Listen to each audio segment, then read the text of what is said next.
Hello everyone, नमस्कार। हमारे YouTube channel में आपका हार्दिक स्वागत है।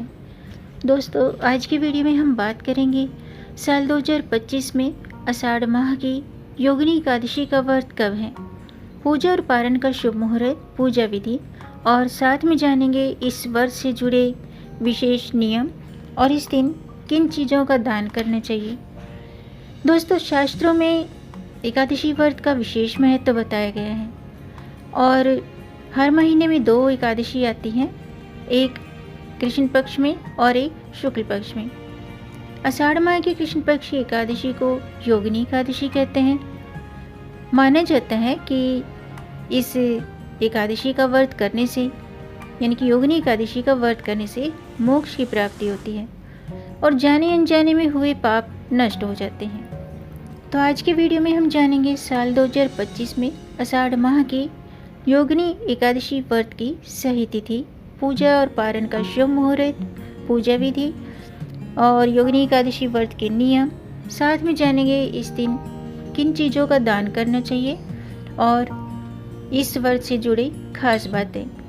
तो दोस्तों, वीडियो शुरू करने से पहले आपसे एक खास बात, अगर आप इस चैनल पर नए आए हैं और पहली बार आए हैं तो इस चैनल को सब्सक्राइब कर दीजिए और बेल आइकन बटन प्रेस कर दीजिए ताकि आने वाली वीडियो देख सकेंगे आप सबसे पहले। और जिन्होंने मेरा चैनल सब्सक्राइब कर दिया है उनका दिल से आभार, बहुत बहुत धन्यवाद। दोस्तों, इसी तरह मेरे चैनल के साथ जुड़े रहिएगा और अपना प्यार हमें देते रहिएगा। वीडियो को अंत तक जरूर देखिएगा ताकि कोई भी जानकारी छूट न जाए, क्योंकि दोस्तों आधी अधूरी जानकारी से पूरा लाभ नहीं मिलता है, इसलिए हमारे साथ अंत तक बने रहिएगा। तो आइए शुरू करते हैं। दोस्तों, वैष्णव योगिनी एकादशी हिंदू धर्म की एक पवित्र तिथि है। इसे 11 भी कहते हैं, जो कि आषाढ़ मास के कृष्ण पक्ष में आती है। इस दिन व्रत रखकर भगवान विष्णु की पूजा की जाती है और ये व्रत पापों से मुक्ति दिलाता है, मोक्ष का मार्ग प्रदान करता है। योगिनी एकादशी निर्जला एकादशी के बाद और देवशयनी एकादशी से पहले आती है। योगिनी एकादशी आषाढ़ माह के कृष्ण पक्ष के दौरान पड़ती है और इस व्रत को करने से, इस व्रत के नियमों का पालन करने से, भगवान विष्णु की उपासना करने से 88,000 ब्राह्मणों को भोजन कराने के समान फल प्राप्त होता है। इस साल योगिनी एकादशी 2 दिन मनाई जाएगी। पहले दिन गृहस्थ जातक मनाएंगे, यानी कि 21 जून को गृहस्थ जातक व्रत रखेंगे और दूसरे दिन वैष्णव जातक उपासना करेंगे, जिसे वैष्णव परिवर्तनी एकादशी कहा जाएगा। यह एकादशी न केवल आध्यात्मिक शांति प्रदान करती है, बल्कि जीवन को शुद्ध और पवित्र बनाने में भी सहायक होती है। इस व्रत को करने से समस्त पापों का नाश होता है और अच्छे स्वास्थ्य का आशीर्वाद मिलता है, स्वास्थ्य लाभ मिलता है और घर में सुख समृद्धि का वास होता है। आइए जानते हैं योगिनी एकादशी की पूजा का शुभ मुहूर्त क्या है और पारण का समय क्या है। दोस्तों, जैसे कि मैंने आपको बताया कि साल 2025 में योगिनी एकादशी 2 दिन मनाई जाएगी। तो जो गृहस्थ जातक हैं वो 21 जून को व्रत रखेंगे। योगिनी एकादशी की तिथि 21 जून को सुबह 7:19 पर शुरू होगी और 22 जून को सुबह 4:28 पर एकादशी तिथि समाप्त होगी। तो उदय तिथि के आधार पर 21 जून को व्रत रखा जाएगा। पूजा का शुभ मुहूर्त है ब्रह्म मुहूर्त सुबह के 4:04 से 4:44 तक और अभिजीत मुहूर्त है दोपहर के 11:55 से दोपहर के 12:51 तक। भद्रा काल का ध्यान रखिएगा, क्योंकि इस दौरान पूजा शुरू करना वर्जित होता है। तो भद्रा का समय है 21 जून को रात्रि के 8:30 पर समाप्त होगी, इसलिए पूजा इसके बाद ही शुरू करें। जो लोग 21 जून को व्रत रखेंगे तो योगिनी एकादशी व्रत का पारण 22 जून को दोपहर के 1:47 से शाम के 4:35 के बीच करें। ऐसा करना शुभ होता है।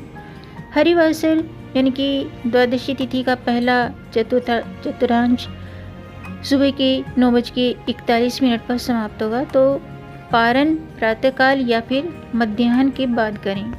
और वैष्णव गौण जो हैं वो योगिनी एकादशी 22 जून को व्रत रखेंगे और 21 जून को ग्रस्त जातक व्रत रखेंगे। तो एकादशी जो 22 जून को व्रत रखेंगे वैष्णव गौण, तो वो 23 जून सोमवार को प्रातःकाल 5:09 से 7:53 तक पारण का शुभ मुहूर्त है। इस समय आप पारण करें। पारण के दिन द्वादशी सूर्योदय से पहले ही समाप्त हो जाएगी। इस दिन भगवान श्री हरि विष्णु की पूजा की जाती है। इस दिन भगवान विष्णु के चतुर्भुज स्वरूप विशेषकर शयन मुद्रा में पूजन करने का विधान है। तो इस दिन श्रद्धालु तुलसी पत्र, पंचामृत, फल, धूप, दीप इनसे भगवान विष्णु की पूजा करते हैं। साथ ही इस दिन भर उपवास रखकर भजन कीर्तन करना चाहिए, विष्णु सहस्त्र नाम का पाठ करना चाहिए। आइए जानते हैं योगिनी एकादशी व्रत की पूजा विधि। दोस्तों, एकादशी की सुबह स्नान के बाद सबसे पहले भगवान सूर्य देव को जल का अर्घ्य दें, और अगर आप व्रत रखते हैं तो व्रत का संकल्प लेकर शुभ मुहूर्त में भगवान विष्णु की प्रतिमा के सामने शुद्ध घी का दीपक जलाएं और भगवान विष्णु को तिलक करें, पीले पुष्प अर्पित करें। इसके बाद अन्य सभी सामग्री का भोग लगाएं। भोग में तुलसी के पत्ते जरूर डालें, लेकिन एक बात का ध्यान रखिएगा कि एकादशी के दिन भूल कर भी तुलसी में जल न चढ़ाएं और तुलसी के पत्ते भी न तोड़ें। तो शाम के समय आप तुलसी के पास शुद्ध घी का दीपक जलाएं, भगवान विष्णु के मंत्रों का जाप जरूर करें। अंत में भगवान विष्णु की व्रत कथा, एकादशी व्रत कथा जरूर पढ़ें या सुनें और आरती करें। अगले दिन द्वादशी तिथि पर ब्राह्मणों को भोजन कराएं और व्रत का पारण करें। आइए जानते हैं इस दिन किन नियमों का पालन करना चाहिए। योगिनी एकादशी व्रत के नियम क्या हैं? दोस्तों, शास्त्रों के अनुसार एकादशी के दिन स्नान के बाद सूर्य देव को जल जरूर अर्पित करना चाहिए और पूजा में भगवान विष्णु को पीले फूल, पंचामृत, तुलसी दल अर्पित करना शुभ होता है। इसके अलावा इस दिन ज़रूरतमंद व्यक्तियों को जल, अनाज, कपड़े, जूते, छाता इन चीज़ों का दान करना चाहिए। इसके अलावा एकादशी के दिन अगर आप व्रत नहीं भी रखते हैं तो चावल का सेवन न करें, तामसिक चीज़ों का सेवन न करें, मांस मदिरा का सेवन न करें और इस दिन तुलसी में जल न चढ़ाएं और तुलसी के पत्ते न तोड़ें। आइए जानते हैं एकादशी व्रत करने के फायदे।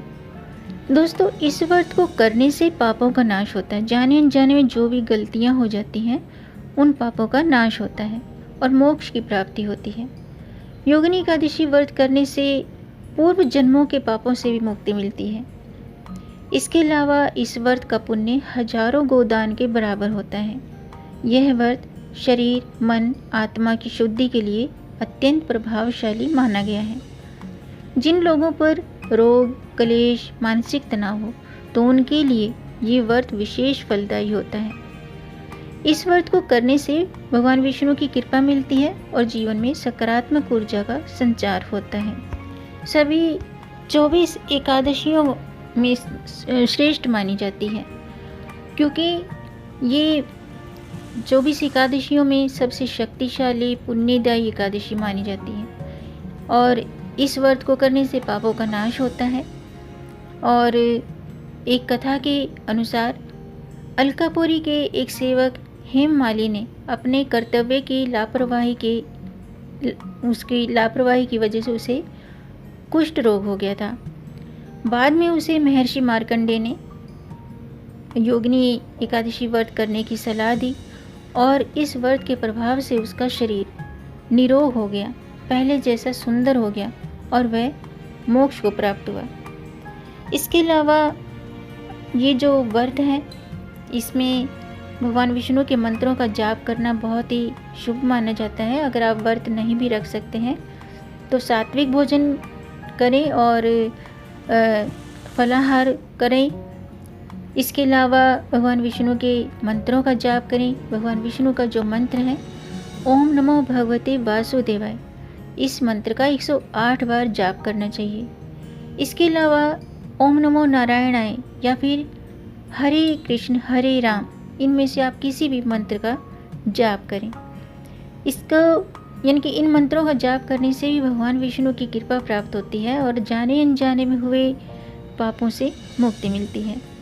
आषाढ़ मास में ये व्रत करने से वर्ष भर के रोग दोष और पाप समाप्त हो जाते हैं। यह व्रत न केवल आध्यात्मिक उन्नति देता है बल्कि ग्रह क्लेश और जॉब बिजनेस की समस्या, मानसिक तनाव, जीवन में आने वाली रुकावटें, ये सभी समाप्त होती हैं। और जो भी सच्चे मन से इस व्रत को करते हैं, भगवान विष्णु की आराधना करते हैं, अपने सामर्थ्य के मुताबिक ज़रूरतमंद व्यक्तियों की मदद करते हैं, दान पुण्य करते हैं, तो उन्हें भगवान विष्णु की कृपा प्राप्त होती है। तो दोस्तों, आज के लिए बस इतना ही। उम्मीद है आपको ये जानकारी पसंद आई होगी।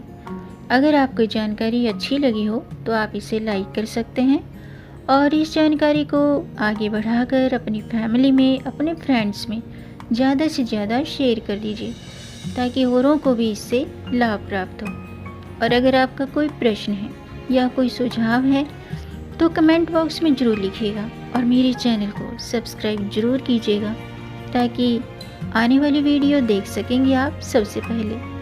वीडियो को अंत तक देखने के लिए आपका बहुत बहुत धन्यवाद। मिलेंगे नई जानकारी के साथ, तब तक आप खुश रहें, स्वस्थ रहें, अपना ख्याल रखें और अपनों का भी ख्याल रखिएगा। जय श्री हरि, हर हर महादेव।